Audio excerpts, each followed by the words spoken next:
Cross-lease title properties are common in New Zealand and in particular in Auckland, and they are often found in popular first home buyer areas.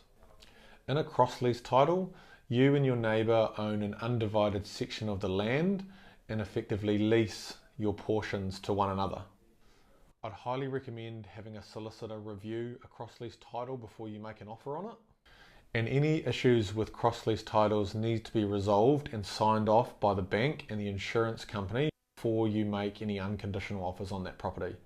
So if the property is being sold by auction, you need to make sure that the property has been 100% checked by your solicitor before you make an offer, because as you know, at auction, if you put your hand up and bid, you've won that property, you can't get out. So if you're making a conditional offer, you can have a finance clause in the agreement, which gives you time to have the solicitor check the title after your offer's been accepted. So there are different thresholds of issues. An example of a major would be if the property has been extended and so the footprint has now changed.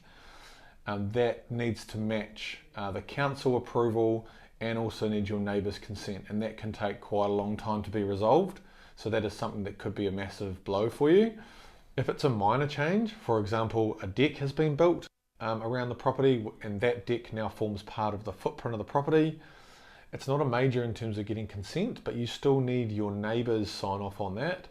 And whilst you don't have that, that property is still deemed to be defective. So it's something that you still need to deal with, although it may not be such a major issue. An example that we sometimes do see is someone's built a separate dwelling on a cross-lease property. This may be a garage or a shed. And often it may be required to get that dwelling removed as part of getting sign-off for your lending to buy that property. So it's very important that you do get your solicitor to check a cross-lease title before you make any offers without finance or go in conditional on your offer. And that's because these things do come up and it can impact you.